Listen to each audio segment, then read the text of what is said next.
Hello, everyone. Thank you for joining us this evening. My name is Ashley Nielsen. I am the marketing person at Signature Editions. And thank you for joining us for our celebration of The Cipher by Genni Gunn and When We Were Ashes by Andrew Boden. Before we get started, I just want to do a bit of a land acknowledgement. So, Signature Editions is located in Winnipeg, which is Treaty 1 territory, the home and traditional lands of the Anishinaabe, Cree, Oji-Cree, Dakota, and Dene peoples, and the homeland of the Métis Nation. And our guests, who I'll introduce in a moment, all join us from the lower mainland of British Columbia, which is the unceded traditional territories of the Musqueam, Squamish, and Tsleil-Waututh nations. Just a couple of quick housekeeping notes before we get started.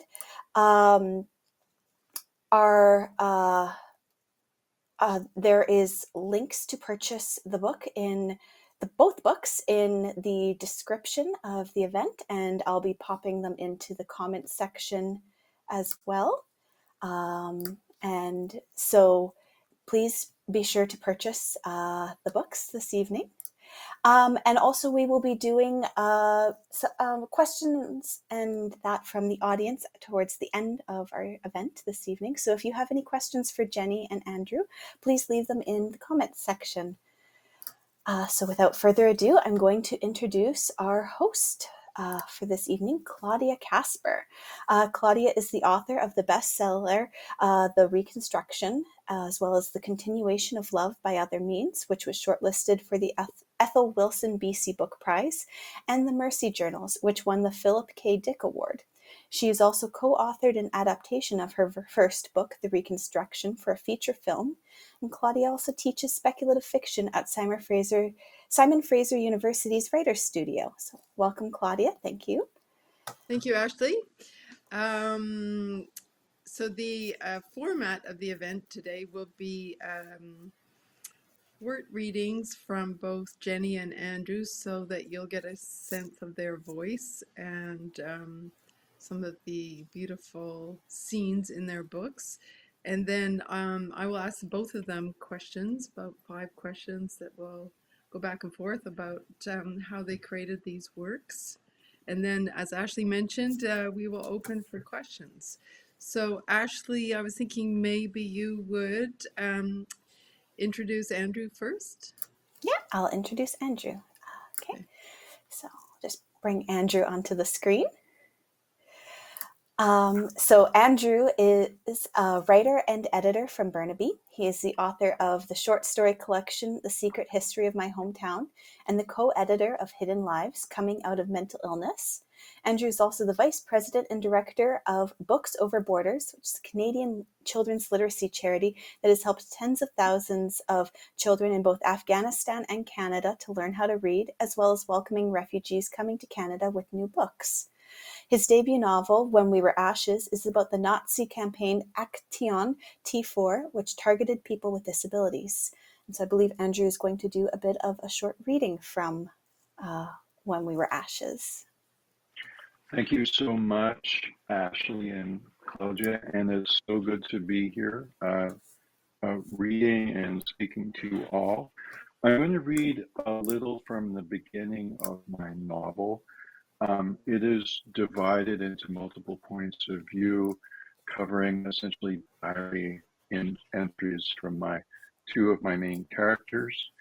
And I'm going to begin with my character, Rainer, who at the time of the opening scene is a 13-year-old boy. He has various disabilities, and he is staying in a sanitarium in Stuttgart, Germany. And this very day that the novel opens, a bus is coming to take the children to another hospital that, as you might imagine, has a bit of a sinister foreboding to it.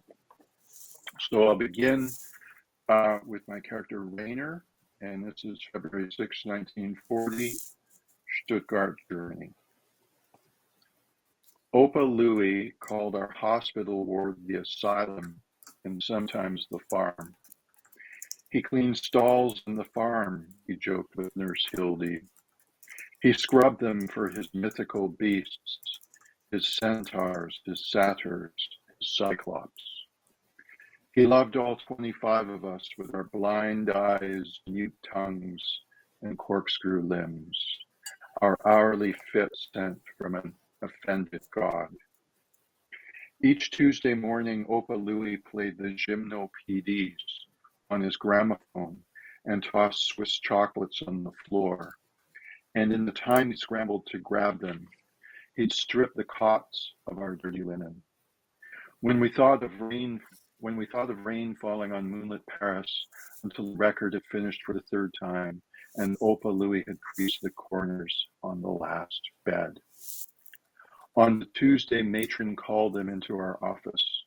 He played us the gymnopédies for the last time. Matron shut the door on those of us who still had eyes and ears and curious thoughts.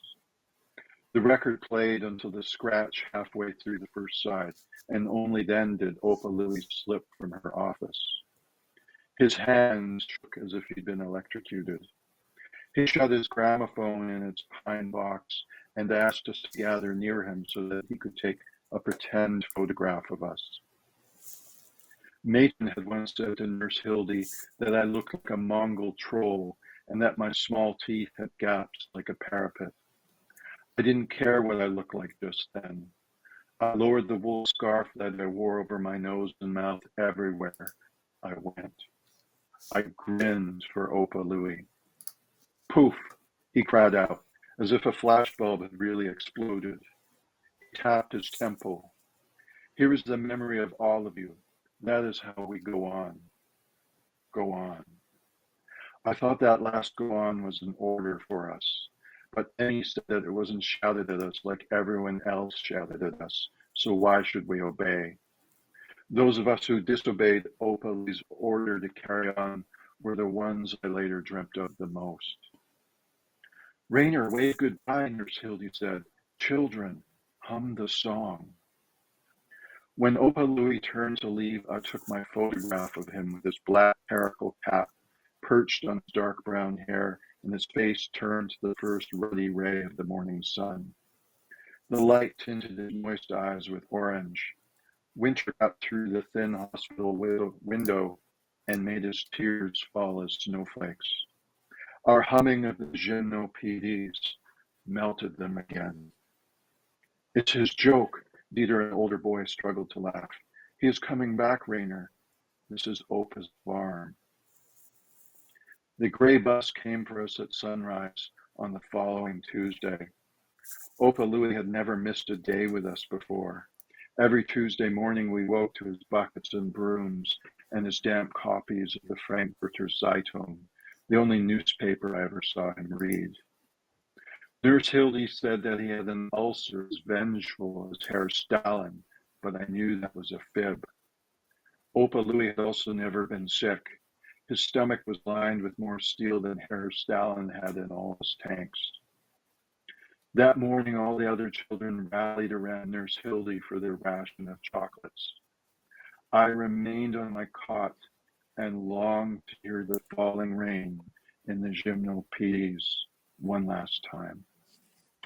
So that's an end of my reading. I hope you enjoyed it, and I'll pass things along to our hosts. Perfect. Thank you so much, Andrew. That was lovely. So now I'm going to introduce Genni. So Genni Gunn is, bring her on the screen. There we go. So Genni Gunn is a writer, musician, and translator. Her 16 published books comprise of 7 books of fiction, including the novel Solitaria, which was longlisted for the Giller Prize, as well as 3 books of poetry, a travel memoir, and 5 books translated from Italian.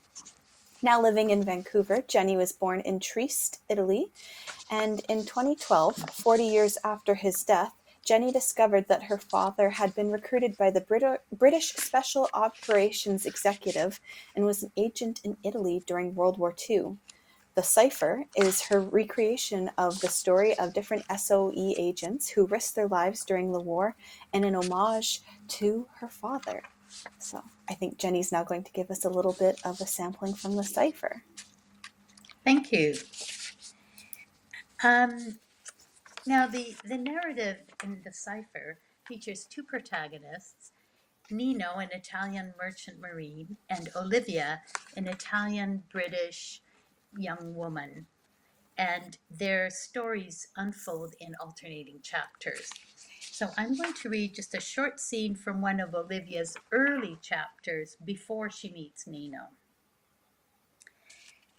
On the 10th of June, 1940, the same day Italy entered the war and invaded southern France, a fierce knocking at the door of the house awakened Olivia. Her bedside clock read 2:45. She scrambled up, wrapped a dressing gown over her pajamas, and followed her father and mother downstairs. "Open up," the voices shouted. Papa unlocked the door. Two officers stood on the sill. "Carlo Baldini," one said, flashing his special branch identification. "What's wrong, Papa?"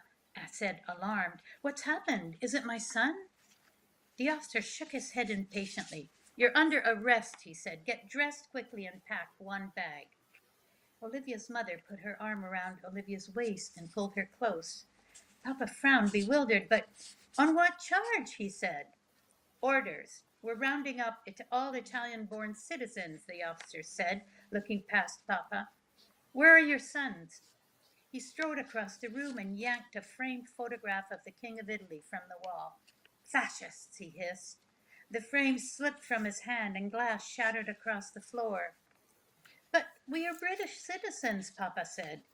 Olivia and her mother now stood behind him, holding their dressing gowns tight across their bodies. "I've been here more than 20 years." He ran a hand through his hair. "My family," and here he waved his arm to include the two women, "are all British born. We are not fascists. I am a simple cafe owner." The officer consulted his notebook. "Where are your sons?" he asked again, shifting from foot to foot. Papa shook his head. "One is in the British Navy and the other is in Italy, visiting his grandparents." The officer sneered at the word Italy, as if the word substantiated Papa's arrest. He scribbled something in the notebook, then waved his hand in front of Papa's face. "Hurry now, get dressed. Pack a few things. We have no time to lose." "But where are you taking my husband? What has he done?" Mama asked, stepping forward. The two officers ignored her. "And when is Papa coming back?" Olivia said, her voice tremulous. The officers stared her up and down and shook their heads, but said nothing. While Papa and Mama went upstairs to do the men's bidding, Olivia cowered by the stairs, wondering why they were detaining her father, who was the gentlest of men. "He's coming back, coming back." The words kept repeating in her head, a mantra, a premonition. The whole exchange lasted less than 20 minutes. Mama packed toiletries, a change of clothes and underwear. Papa dressed and then gathered his heavy winter coat and folded it over his arm. Olivia's arms circled his neck, unwilling to let go. He kissed her, then embraced Mama. "Can you tell me where I'm going?" he said. But the two officers ushered him out without another word. When the door clicked, Mama collapsed in a chair, sobbing, while Olivia rubbed her shoulders. "It's those fascists," Mama said. "Their arms can reach even here." Mama switched on the radio and turned the dial, trying in vain to find some explanation. "Clean up that shattered glass," she said. Olivia got out the broom and dustpan. She began with the largest shards and made piles of glass according to size. "Shattered," she thought, hearing the word rebound in her head. Her own tears began, though she'd been trying to hold them back. "What are we to do now?" Mama stopped twisting the radio dials and drew herself up. She took the broom out of Olivia's hand and swept all the glass into one large pile, which she pushed into the dustpan. "We will open the cafe as usual," she said. "We will hold our heads high." Yet the cafe remained empty after they opened, and none of their regular customers turned up. The streets were strangely deserted. Slowly a sound emerged, muffled at first, like a radio left on in another room. Then as it neared, Olivia and her mother heard men's agitated voices. They rushed upstairs and watched a mob of several hundred men push carts filled with stones, hurl them through windows until the street became a corridor of broken glass, shimmering in the daylight sun. When they heard shouts below them, Mama and Olivia flattened themselves against the side of the window, terrified to think of those men downstairs, smashing everything, looting. Olivia recognized some of the men who only yesterday were drinking coffee, standing at the bar, chatting with Papa. How had they become enemies in a single night? Thank you. Thank you, Genni and Andrew.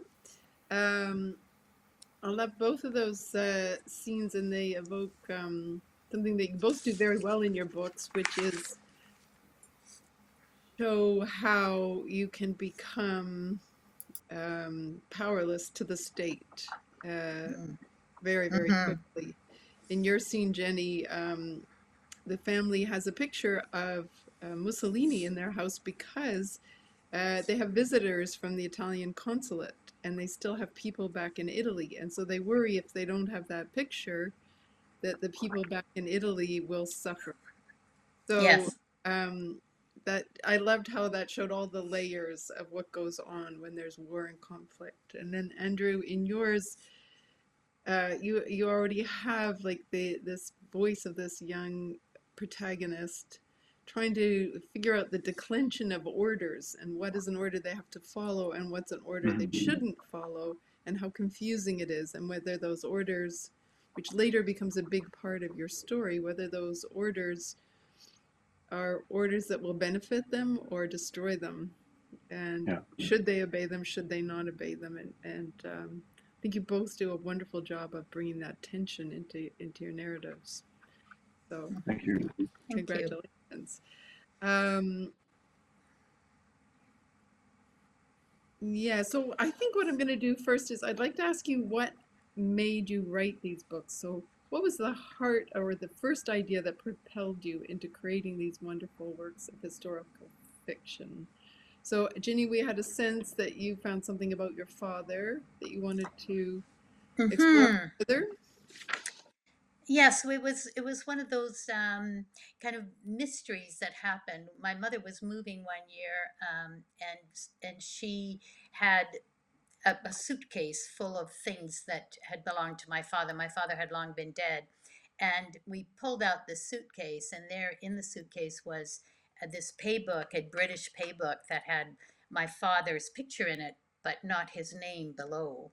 And it implied that he was a British soldier or had been working. So we were completely flabbergasted by that, and my mother seemed to really have no notion of this either. This wasn't like she knew anything. So we understood later that people who were in SOE were completely, like, they had to be. It was so secret, they were not allowed to ever divulge anything, not even to their families. So my father took his secrets with him, of course, but that's kind of how it started for me. I started thinking how interesting it was that there were these secret lives going on. And the SOE, for people who don't know, the Special Operations Executive, was a secret army of Churchill's, a sabotage army. So agents were sent into not only Italy, of course, France is the major one, France, Holland, Belgium, etc. And so all these agents would go in and, blow up railways and do some sort of sabotage to try and stop the Germans. And also in case of the Italian, they helped the partisans in the north to also, so they armed them, etc. So it was dangerous work because if they were caught, they were persona non grata. Like, they could not say I'm a soldier. So they would just be shot, really. And also in the case of my father, if he were caught in Italy, he would also be a traitor in Italy because he was Italian, right? So and he was working against the Italians there. He came in actually into Italy with the British, and my mom at first thought he was British. Like, she didn't really know. Actually, she thought he was. I think his passport said he was from Malta, which allowed him to have the Italian that he had, that he could speak perfectly, right? But he also spoke English.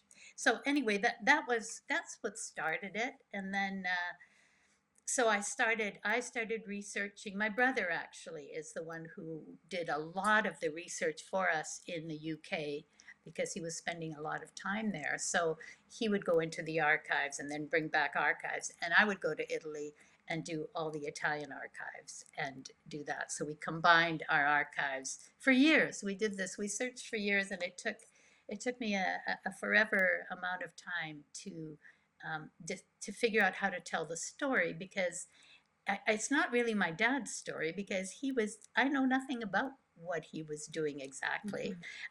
I found, of course, in the archives, he's there. There are letters and things, but they're documents really. It's not. They don't say what he thought about, what he was thinking, how he felt about what he was doing. None of that is in there. So, in the end, it was difficult because I kept feeling like I was making up my dad, and then I thought, okay, that's it. I'm letting it go, and I'm just going to create a composite of all of these amazing agents and the things that they did. So I would say the things that are in the book they're all absolutely historically correct. But was my dad there? I don't know. And we'll talk about the affair later. Yeah. Okay, Andrew.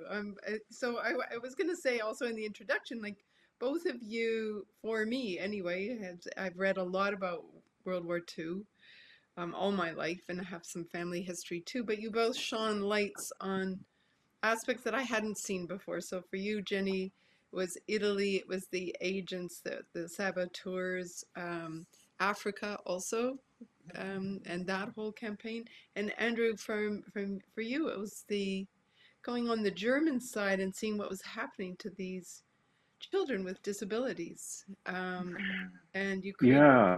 a whole world of their voices and their beings. So I'm very interested to hear where this came from. Well, the truth is, I mean, of course, we all know about the Holocaust. I did not know, however, until about 10 years ago, about the Action T4 program, uh, which, very tragically was designed to rid Germany of people with disabilities, mental and physical, including children. I first learned about this in a book by the historian Richard J. Evans called The Third Reich at War, 3-volume set. And there was about 2 pages on the Action T4 program. And there was a picture, black and white, of the gray bus that would pick children up from the hospitals, sanitariums, and what have you, and take them to euthanasia centers. And it shocked the hell out of me to learn this. So I made notes of this in my journal, wrote a bit about my feelings about it, and then put it away for about 10 years. And I was just finishing up my short story collection, The Secret History of My Hometown, and literally sitting in this room at this desk, short story collection is done. And I asked myself out loud, what should I write next? And this image from 10 years ago of the gray bus flashed into my mind. And I said, okay, I'll write about that. And from there, I began about 6 to 8 months of research, researching not only the milieu of all of this in Germany, the politics of it, some accounts of survivors and so on. And then I started developing my characters. And then I found as I was working on my characters, their voices start coming to me. Like I started hearing Rainer's voice, and I started hearing Emmy's voice, and I started hearing Peter Berger. Peter Berger is the bus driver of the gray bus, and that's where it really grew from. For me, was just my own wide, sometimes eccentric reading.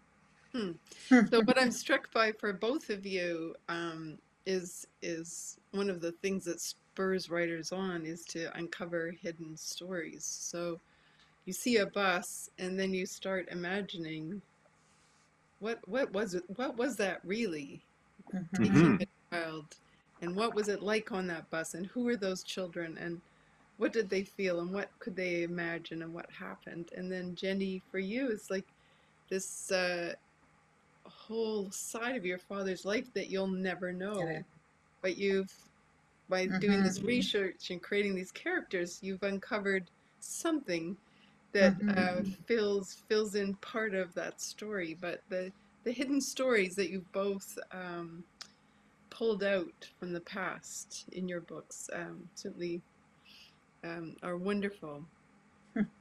So I was going to ask why World War II and why World War II at this moment in history. You can tell me if you don't want to answer that question, because in a way you've both had personal reasons for writing the books you have. But you might want to address um, Mm-hmm. how being in the world building of World War II, how that felt meaningful Mm-hmm. for the time we're in now. So, Genni, you might as well start. It sounds like Yeah, I thing. I've been I would say yes. I've thought about this a lot because, as you know, I did a book in 2010, Solitaria, which was also set in the Second World War in Italy.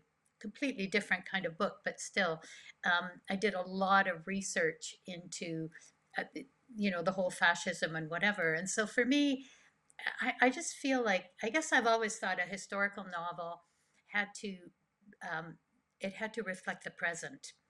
And so that's what interested me very much about this particular time in history, because it's fascism, and we know that fascism is on the rise globally, really, and certainly south of us right now.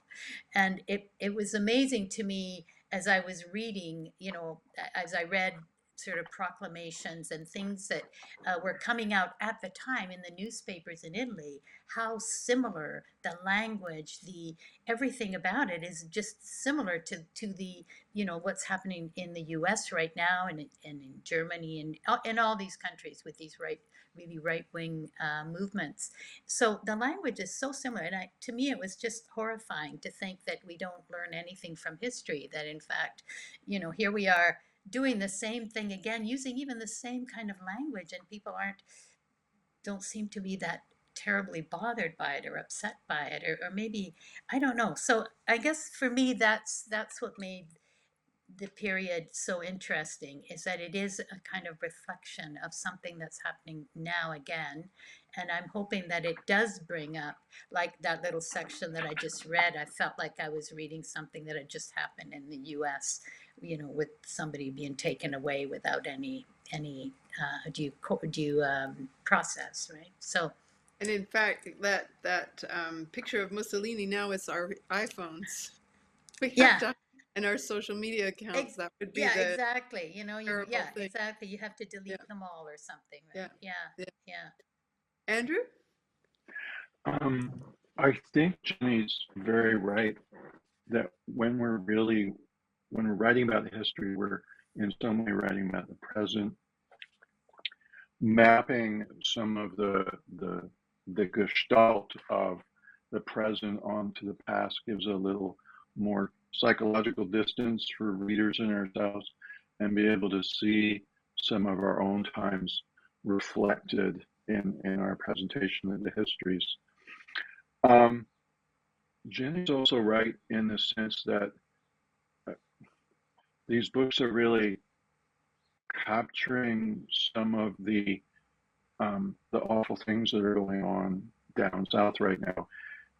One example that was driven to me very recently um, about the Trump presidency is I discovered that Fred Trump, who's the nephew of Donald Trump, wrote a book recently called All in the Family, The Trumps and How We Got This Way. Hmm. And Fred Trump recounts the story of his disabled son, William. Wow. And So he speaks to his uncle Donald about William, and very unfortunately and tragically, Donald Trump says, you know, I think you should just let your son die. Why are you supporting him?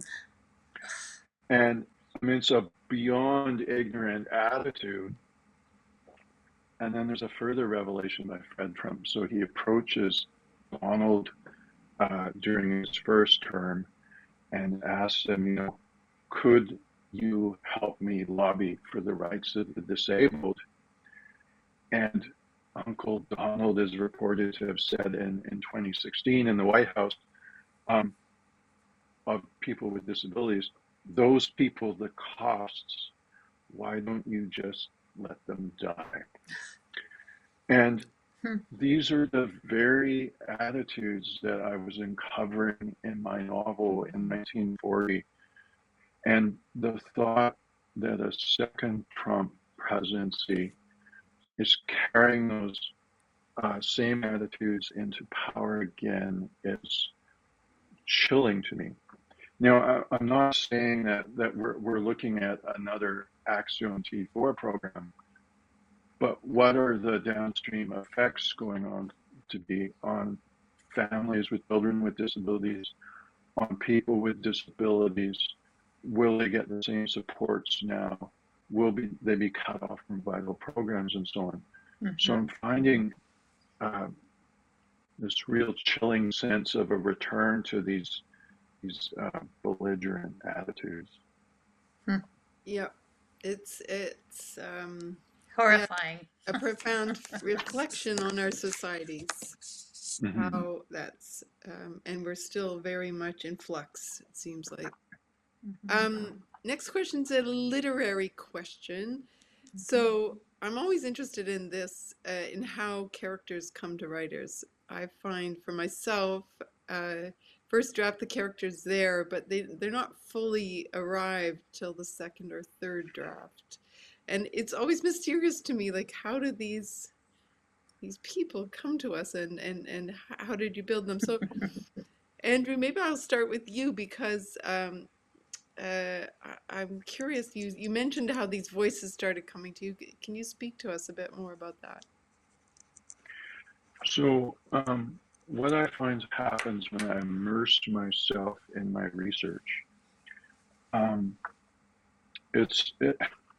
whatever is going on in my unconscious, and by my unconscious I mean all those things out of my conscious awareness. It's as if something is being created in this little inner laboratory, and I'm only dimly aware of it. And so at some point in my research, I start hearing voices, and as oddball as that is to say, I started hearing the voices of my character.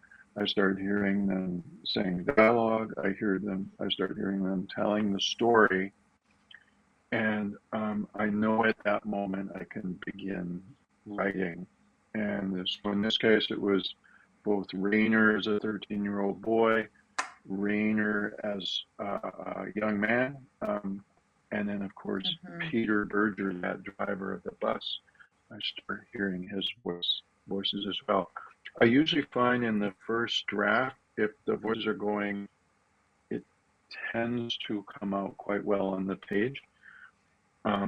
Lots of editing, I assure you, but I'm really a listener for those and maybe just as a tiny follow-up, you mentioned this lovely concept of the hound, which is also a voice that it appears in all the voices that are under Hitler's sway, or under the fascist sway. Maybe you could just say a sentence or two about how that came to you. Really, from my reading, I was reading a Sufi author by the name of Idris Shah, and there's this concept in his work called the commanding self. So that's sort of the basest part of our self.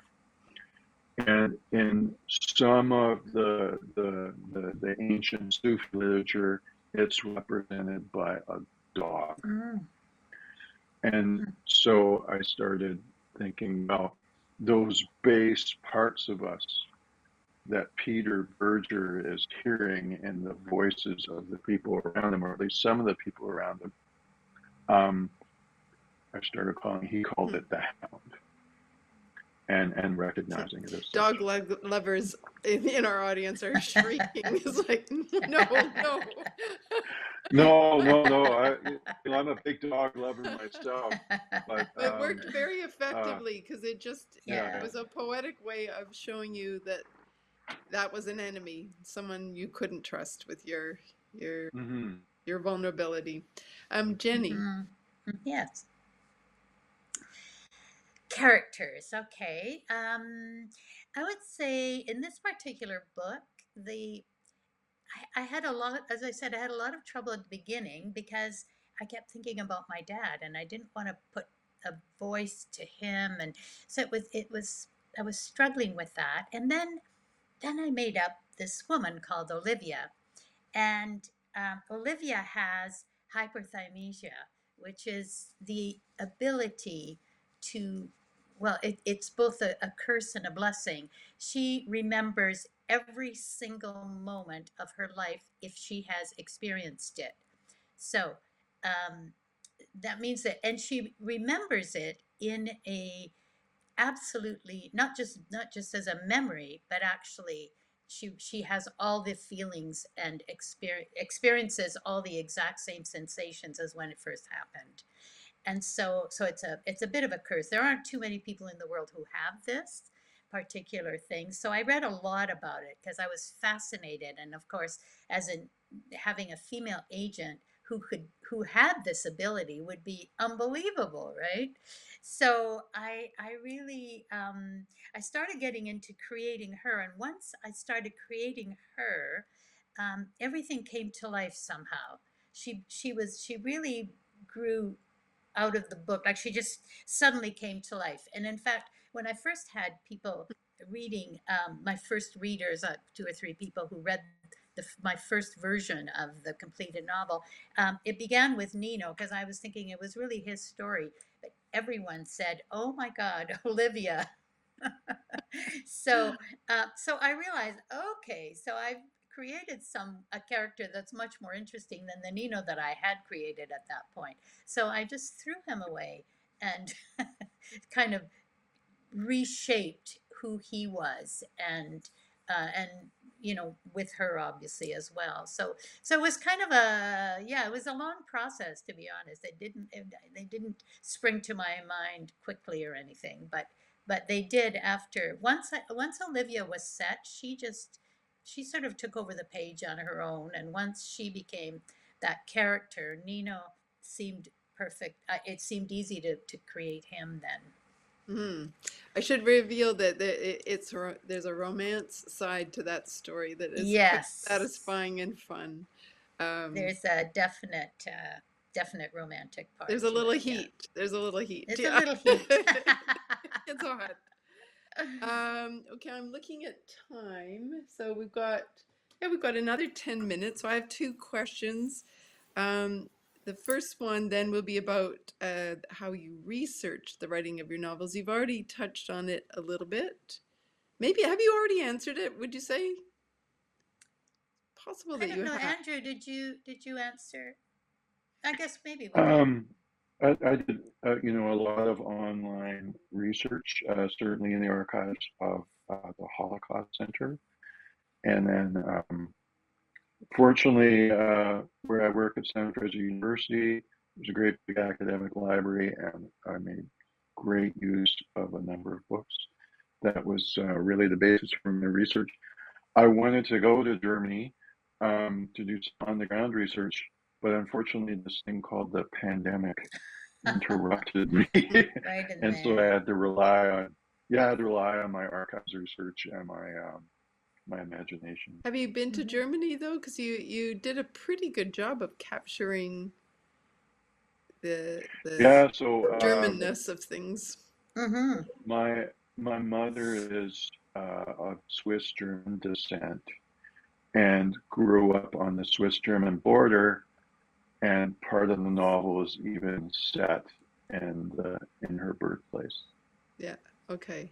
Good. Yeah. Yeah. And Genni, did you want to add anything about the research Well, that you did? the only thing I can add to that is I did a lot, like I said, my brother did the research in the UK, so he brought a lot of that back, then connected me to one of the people who works in the SOE. There's a whole group of people who are interested in that topic. So I was able to also decide what I wanted, search online through the archives, and then I would send him, and he would go to the archives and actually, uh, I don't know if no, he didn't Xerox them. What would he have done? I guess he would have digitized the copies and sent them to me. So that was the whole thing. I would buy them because you have to pay for them there, right, in the UK archives. But then my part of it was in Italy, which was really fascinating and fabulous because I was researching, because my dad did also after the war work in Trieste, and I was born in Trieste, so it was my city, and so I spent a lot of time there. And in researching him, I also, of course, I speak Italian and read Italian, so I was able to read the Italian side of things as well, which is, it's a different sometimes history, than the history that you read in English or in someone else. They always say, you know, history is written by the victor, right? So and in Italy, particularly, especially in the last third of the book, which takes place in Trieste post war, um, there are a lot of things that are still going on there in terms of Italy has, I think, even to this day, not quite reconciled its historical past, its World War II past. And so as a result, there are a lot of uh, different factions, different versions, different things about it. And that was very interesting to me to be able to read that in the Italian, because I could read a book by someone who was an Italian of one ilk. I could read a book by, say,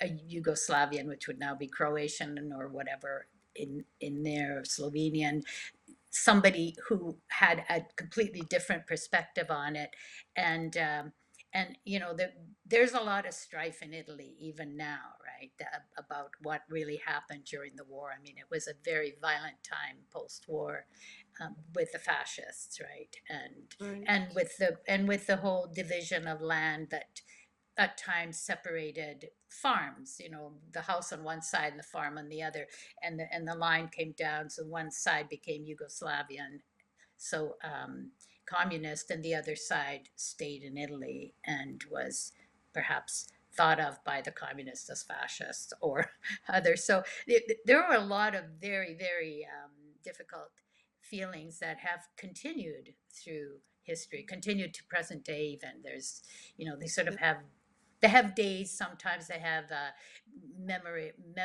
commemorative days where they say everyone, has forgiven everyone or whatever, those kinds of things. But I think these kinds of historical memories and atrocities live on beyond their Yeah, the for events, right? sure. Yeah. I was talking last night with someone just about Germany and sort of what a remarkable job Germany did in incorporating an understanding of the Holocaust and the Nazism afterwards in their curriculum in high school for many, many, many years. And then East Germany, of course, not the same. And so Mm-hmm. that difference of what how the culture responded to what happened continues to this day, as Mm-hmm. I'm sure it does in In Italy. it. Mm-hmm. Mm-hmm. Okay, so the last question is going to be about the structures, because you both have pretty cool structures going on there. Um, and I guess I saw that you were there, Ashley, so I guess you're wanting us to speed up a tiny bit, but this is actually quite a complex question. Yeah, just there's a couple of questions from the audience, so hopefully we'll be able to get to those. All right, like, do we get cut off at an hour? No, No? just don't want to Okay. keep people too late. No, we understand. Okay, so this is my last question, but both of these books have pretty interesting structures. So Andrew, your novel is structured around two narrators, both in the first person. Each entry is accompanied by a date. So tell us, well, we know about your two narrators. That'll be Bergen and Reiner. But how did you structure the timestamps? Because it's not all linear time, and you center some in 1940 and then others in 1953, and in different places. So yeah, how did you build that structure of narrative? Because it worked very well, and there was tension built up on in wanting to know what happened to Emmy. I mean, thank God we sort of understand that Reiner is still around in 1953. Otherwise, the book would be unbearable. But so Yeah, it's true. So tragic. yeah. Yeah. So I can't outline a book for the life of me.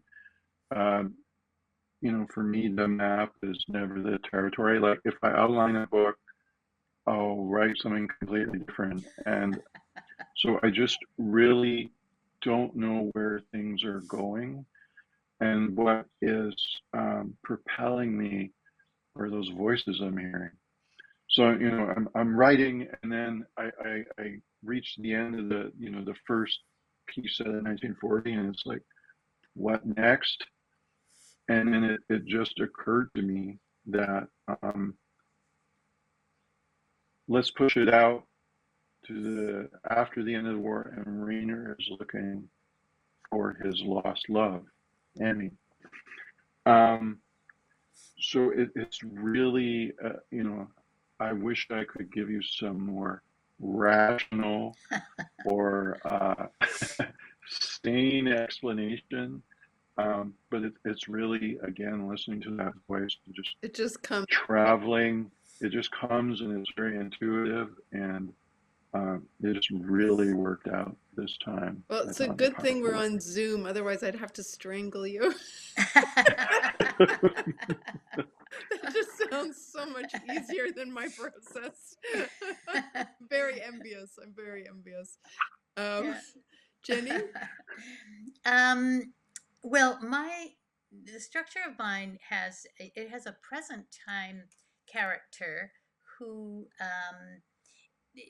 it's the daughter of Nino's daughter. Oh, here, let me actually, Genni, because I did talk about your structure, so then you don't have to. You can just talk about how you came up with it. So your structure is again around two characters, also Alternating. in the third person, also alternating, and has timestamps that take us from Posecco, Italy 2010 to London 1940 to Abyssinia, Kenya, Algiers, Monopoly to Posecco 2023.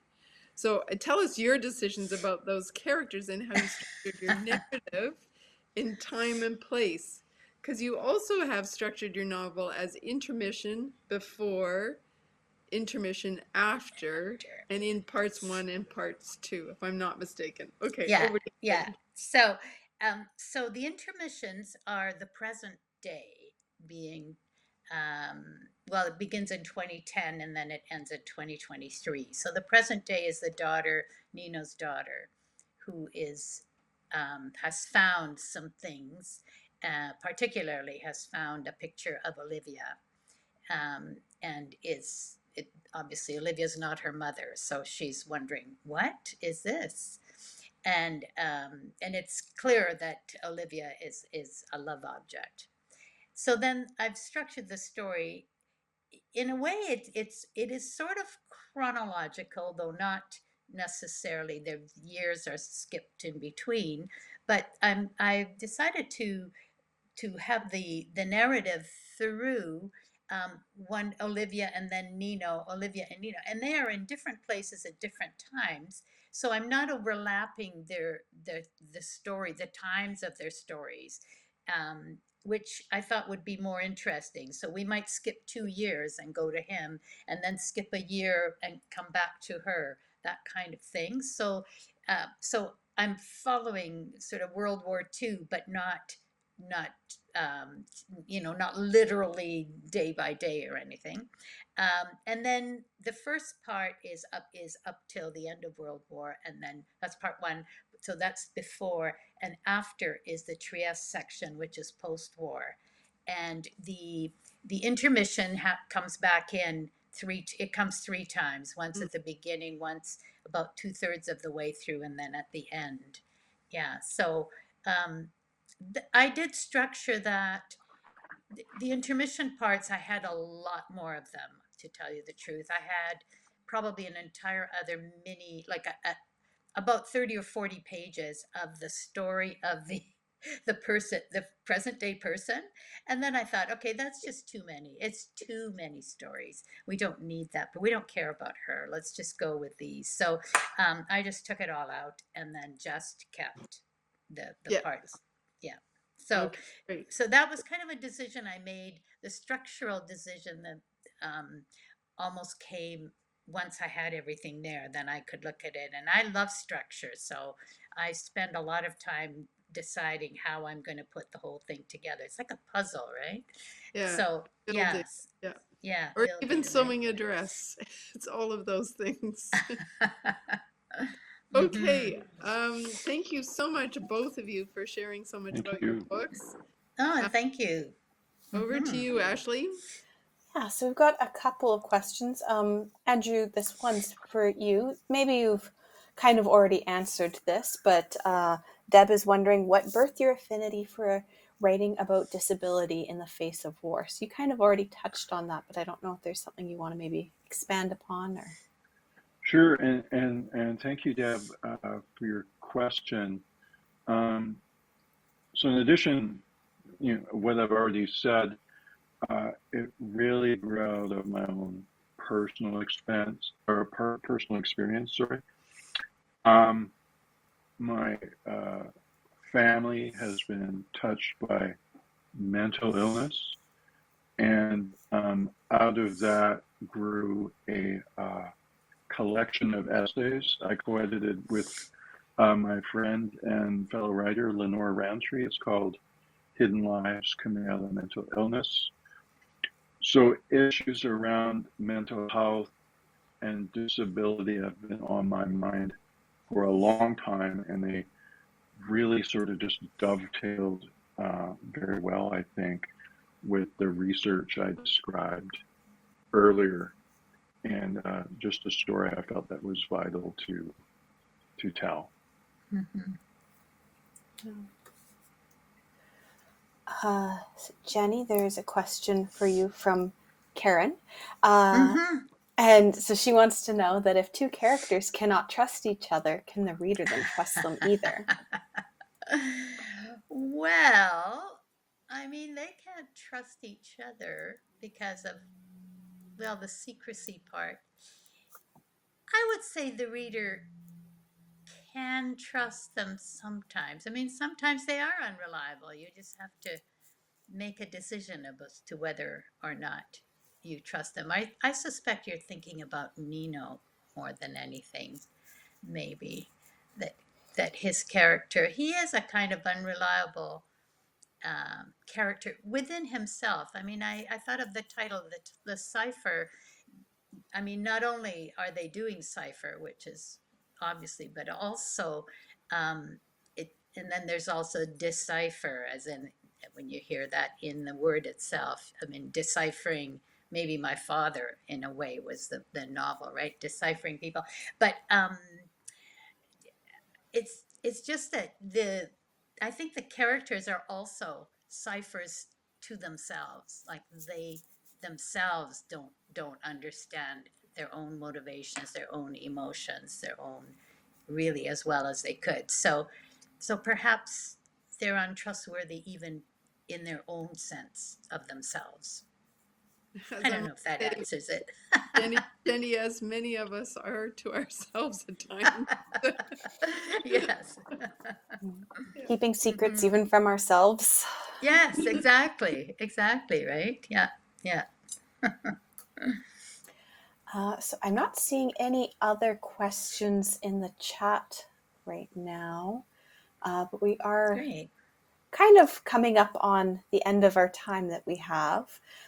Lots of people in the chat talking about how much they appreciated the readings and how they feel that the themes of these novels set in World War II are all too familiar feeling right now. Yes. So unless there's any other questions that people have, I am going to start to wrap things up.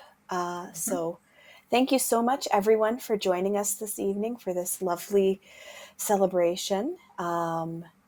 Just a reminder again that there are links to purchase the books in the description and in the comments and that. So if you don't already have your copy of these two very, very powerful novels, then you should absolutely get your hands on them. Yes, I'll second that. Yes. Please do buy and read Thank these you. books. They're wonderful. So thank you so much. Thank you, Genni and Andrew and Claudia, for coming together this evening so that we could put this fantastic event together. And thank you to our audience and for our wonderful discussion and questions and everything. So I hope everybody has a Thank you. wonderful evening, and goodbye. Okay. Thank you, everyone. Thank you.